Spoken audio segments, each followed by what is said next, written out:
पाश्चात्य देशों की तुमने नकल की, उनकी भाषा, उनका खान पान, उनकी वेशभूषा, यानी उनका सोचना करना, सब तुमने नकल किया, इसलिए तुम्हारी भी अकल खराब हो गई और वही भोग विलासता में फंस गई। अब आपका निकलना बड़ा मुश्किल है, लेकिन ये संतों की भूमि है, वो अपना कोई न कोई रास्ता जीवों के लिए रखते ही नहीं। ये भूमि निर्बीज नहीं है। कहा कि संत बीज बिन से नहीं, आए पड़े जो झोल, और कंचन यदि विष्टा गिरे घटे न ताको मूल। जैसे सोने को अगर नाली में डाल दो और फिर धो के ले जाओगे, कीमत कम हो जाएगी। क्या उसकी कीमत कम हो जाती है? ठीक इसी तरह संत बीज नीच घर उपजे तो संत का वो किसी जाति में, किसी गांव शहर माँ बाप से पैदा हो सकती, लेकिन वो बीज बिल्कुल पका हुआ होता। उस बीज में गुण है कि करोड़ों बीज तैयार कर देखा, उनमें क्षमता होती है। तो धीरे धीरे धीरे जब उनकी करनी को देखोगे, उनके वचनों को सुनोगे और अपने जीवन में उतारने की कोशिश करोगे, एक एक वचन तुम्हारे सामने सिद्ध हो जाएगा। वो वचन ऐसा ही है जो कभी अपूर्ण है ही नहीं सकता, वो पूर्ण है। लेकिन हम सब अज्ञानी जीव उसे पूर्णता की मिसाल में कैसे थे, कैसे नहीं, इसीलिए आपको सत्संग सुनाया जाता। ये सुन करके तो इन वचनों को समझो। इन वचनों के सिवा और कोई वचन ऐसे नहीं, चाहे ऋषि मुनियों के हो, योगियों महर्षियों को हो, ब्रह्मचारियों के हो, अवतारी शक्तियों के हो, ज्ञानी विज्ञानियों के हो, कोई ऐसा वचन नहीं जो तुमको काल माया के देश से बचा के निकाल के ले जाए घर पहुंचा दे। ऐसे कोई वचन नहीं। आप कितने बड़े सौभाग्यशाली, उन वचनों को सुनने का अवसर मिला जो अवसर ऋषि मुनियों को जंगलों में हजारों वर्ष तपस्या करके नहीं मिला था, वो हमें आपको मिला। देने वाला कितना महान है और कितना हम लोगों के प्रति हमदर्दी ऐसी शुभचिंतक रहबर रहनुमा है, लेकिन हमने उनको पहचाना नहीं, उनके वचनों को जाना नहीं और जीवन में अपनाया नहीं, करनी में उतारा नहीं, तो किसी वचन का लाभ हमारे हाथ में नहीं लिया और हम सब ज्यों के त्यों रह गए वैसे।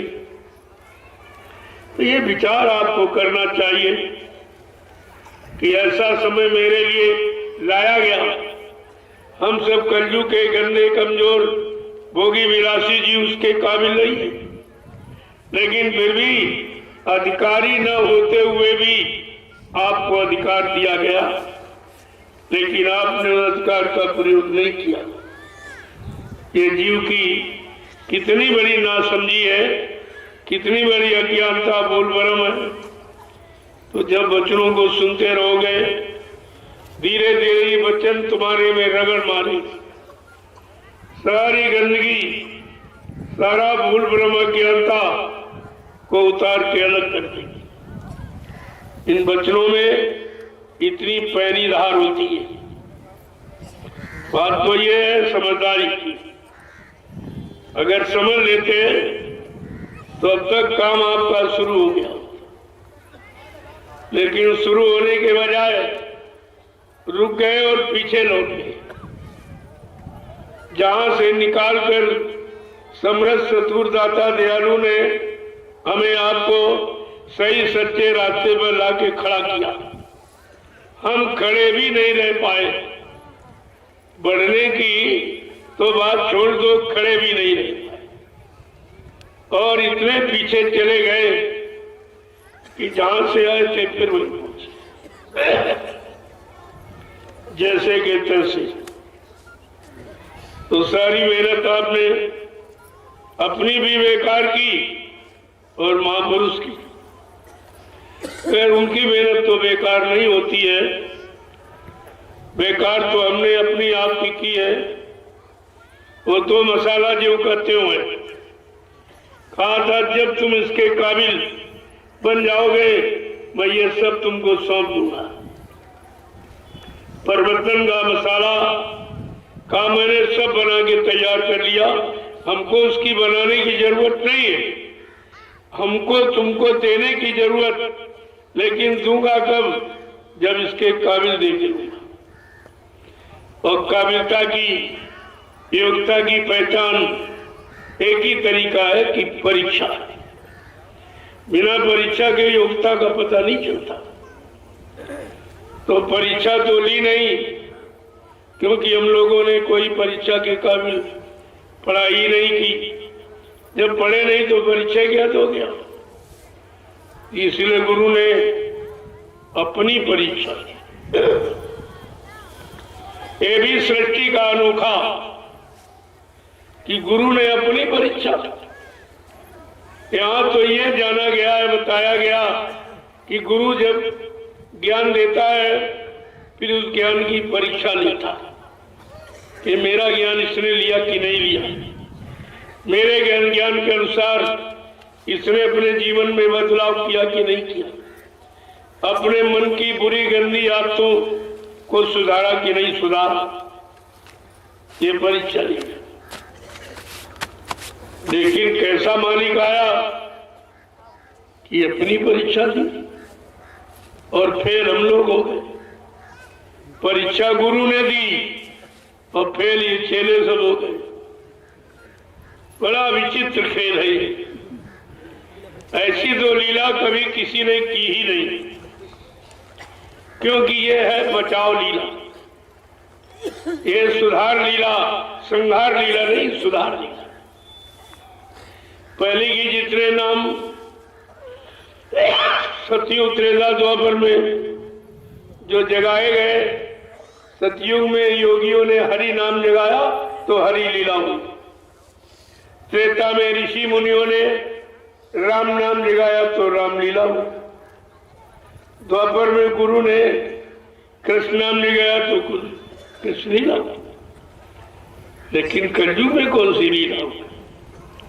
सारे युगों की लीलाओं का इतिहास की जानकारी आपने की, लेकिन जिस युग में आप बैठे हो अपने युग की लीला की जानकारी की आपने? कौन करेगा? इसी कलयुग की लीला करने वाले ने पहले पूरा अपना परिचय दिया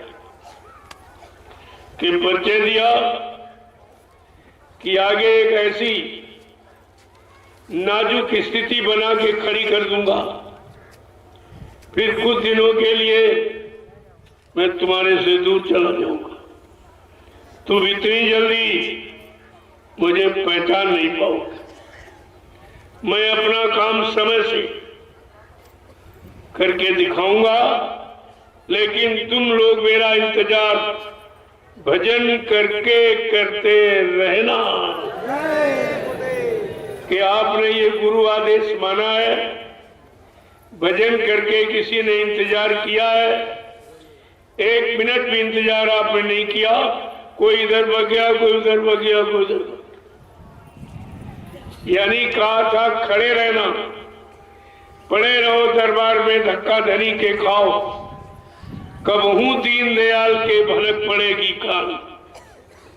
कहा वो दीनों के दयाल कहते हो सब सुनते हैं, सब देखते हैं, और तुम अगर एक आदेश मान लेते कि दरबार में खड़े रहते, चरणों में पड़े रहते, तो ये काम तुम्हारा अब तक शुरू हो गया।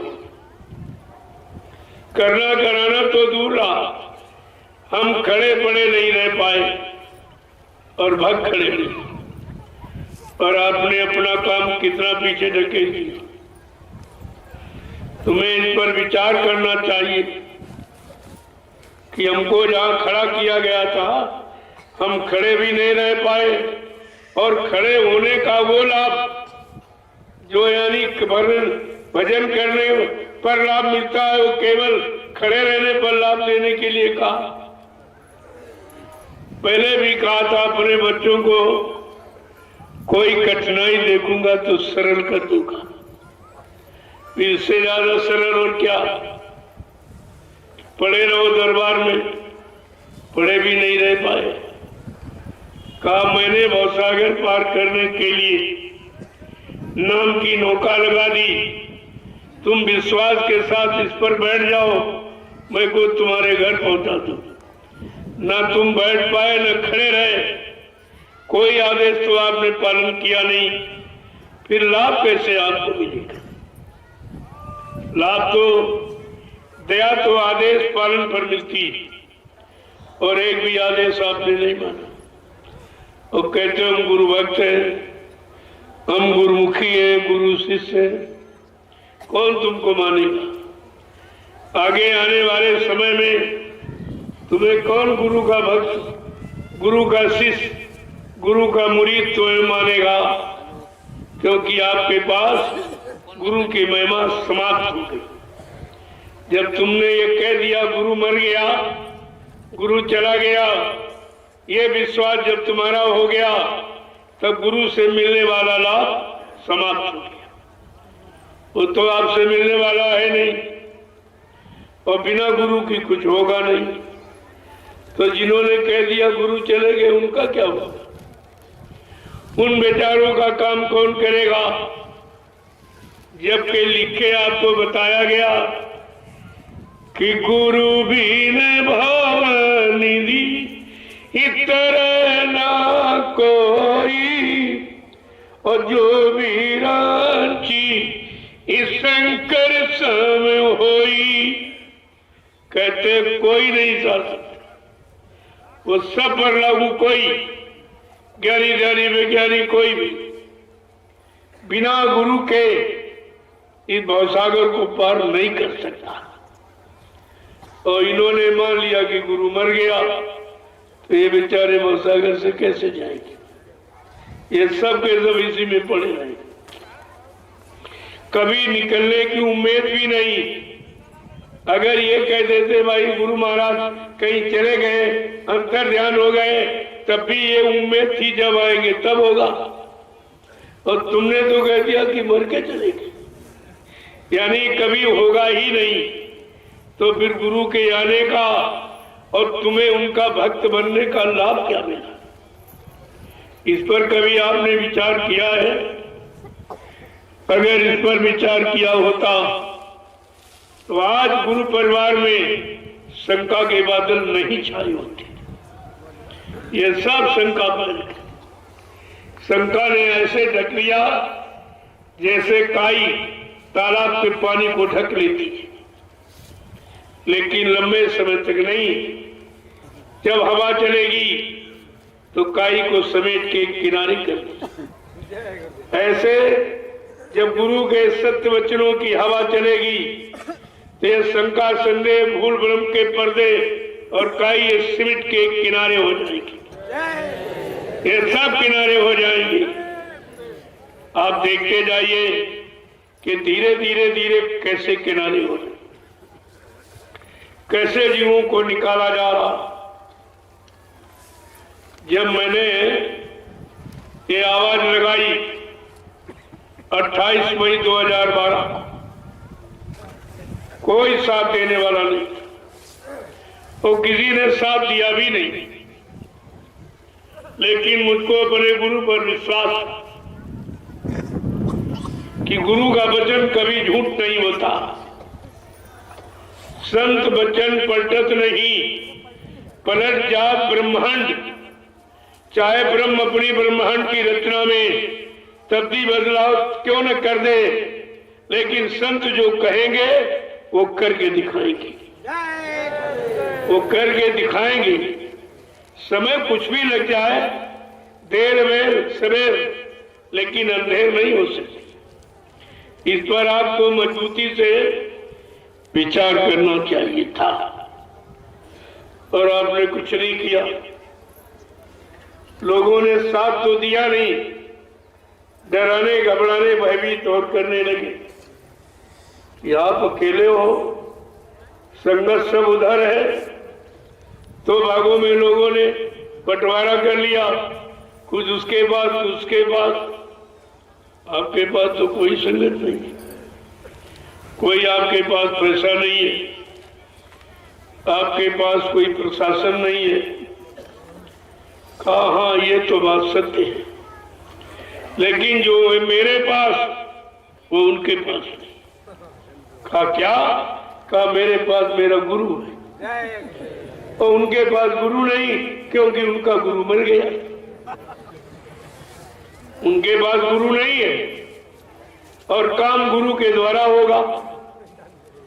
जब उनका आधार ही समाप्त हो गया तो उनके दिल दिमाग में गुरु है ही नहीं, लिहाजा गुरु का काम वो नहीं कर सकती, उनके बस का नहीं है।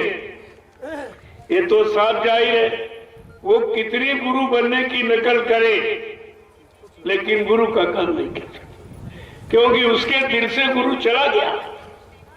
जब उसने विश्वास कर लिया गुरु मर गया और प्रचार भी कर रहा, खुलेआम तुमको बता रहा कि हमारा गुरु से कोई रिश्ता नहीं, गुरु समाप्त हो जाएगा, कि तुम्हें सोचना चाहिए तुम्हारा रिश्ता तो गुरु से है कि चेले से है।